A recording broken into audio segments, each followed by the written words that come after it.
Hello and welcome back to my channel. I'm Peggy Jean Willow, an Egyptologist from Germany, and you're joining me once again as I work on the illustrations for my children's book about ancient Egypt. Today I'm painting Akhenaten and Nefertiti. I've actually done the miniature versions of this motif before, small original paintings called ACEOs, which are basically tiny artworks in trading card format. And I have to say, working in miniature first really helped me. You spot mistakes more quickly when the scale is small, and it gives you the confidence to then go bigger. So what you're seeing here is the larger version. I have a pencil sketch ready and now I'll be coloring it in watercolor. Let's see how this goes. What's really funny, I recently rediscovered these kneadable erasers. Basically, that's a result of my extensive YouTube viewing. And another artist used them to lighten up their pencil sketches a little bit. And what I can say, I'll never use another eraser again. The graphite residue sticks to it like a magnet.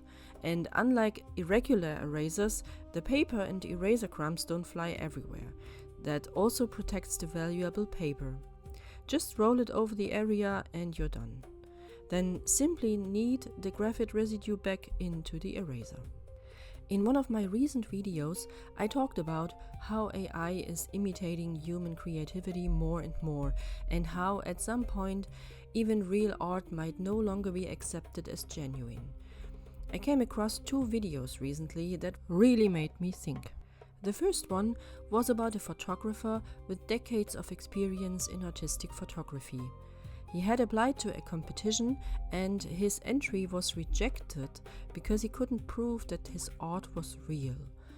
Now, as some of you know, my first profession is actually law, and immediately the legal principle in dubio pro reo came to my mind, okay?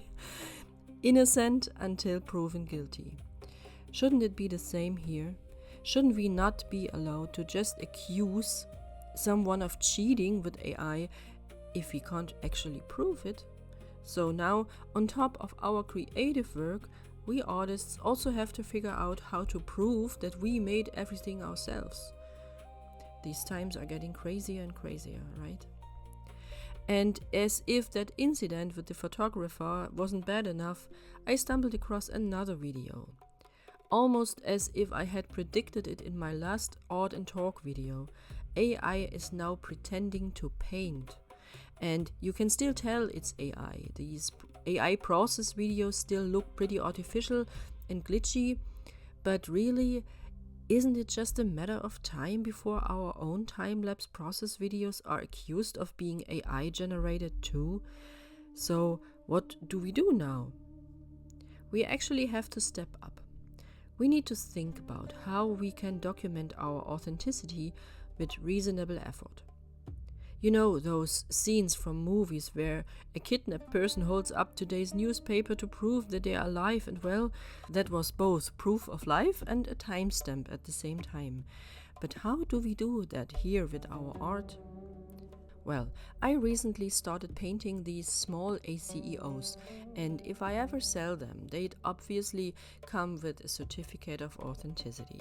They are hand-signed too, and other than that, all I can really do is show you here on YouTube how a hand-illustrated book comes to life. Think of it as a legacy for the future, for a time when AI will also show you how it creates illustrations for a book. The timestamp is my upload date, and yes, we can still tell the difference between AI and reality. Still. Looks like I got just in time. And you know, this whole question of what's real and what's not, what's authentic and what's just surface, that's actually something that connects directly to how we look at ancient Egypt. When it comes to depicting the ancient Egyptian gods and describing them visually, I often face the problem that people's perception of these beings is shaped by an oversimplified idea. Ask yourself, did the ancient Egyptians really believe that their gods had human bodies and animal heads? Were they truly convinced that an actual wildcat in a blood frenzy wanted to devastate the entire land? Did they really think that the afterlife was only accessible through a life-threatening boat journey and that you first had to weigh your physical heart against an ostrich feather? Of course, you could assume that people genuinely believe these stories to be real. Just like today, many people are firmly convinced that there is a purgatory that painfully burns the behinds of various unpleasant people, and for all eternity at that.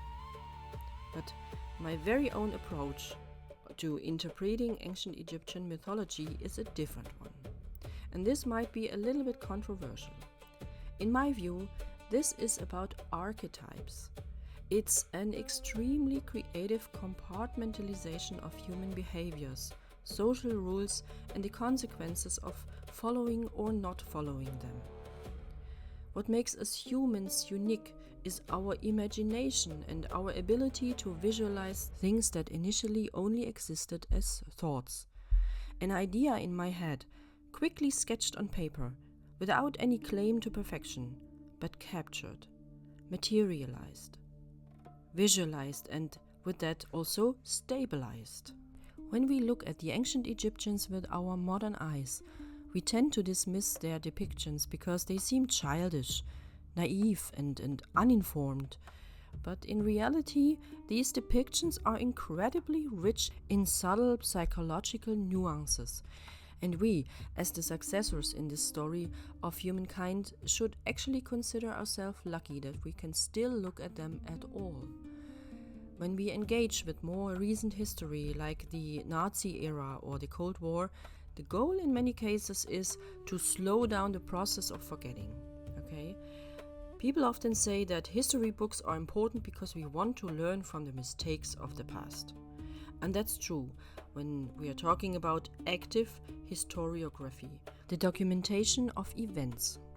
But setting aside the fact that this way of recording important moments is flawed, both today and in antiquity, because it very often tells only one side of the story, what the ancient Egyptians left behind on their temple walls and tomb walls, or in the form of three-dimensional objects like statues or amulets. It is not active historiography. These are testimonies of the thinking and feeling of human beings from 3,000 years ago. And that, to me, is what makes ancient Egypt so profoundly different. We're not just reading a record of what happened. We are looking at how people understood themselves, how they organized their inner world, and how they gave shape to the invisible. And honestly, that feels more authentic to me than most of what we produce today. Well, that was somewhat philosophical detour and certainly a big leap from AI to ancient Egypt, but perhaps I've been able to show you just how much we need to sharpen our mental lens when it comes to what we see and judge.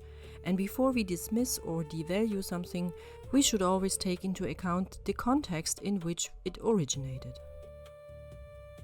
Portrait painting, especially with watercolors, is really not something I'm particularly good at. It takes a lot of practice and experience to apply the many shades on the face correctly so that it looks natural. I'm really struggling with this couple here, but the two of them, Akhenaten and Nefertiti, are just so important in Egyptian history. And with watercolor, you always go through an ugly phase. That stage where the painting looks like you've messed it up. And professionals say you just have to get through that phase and keep going.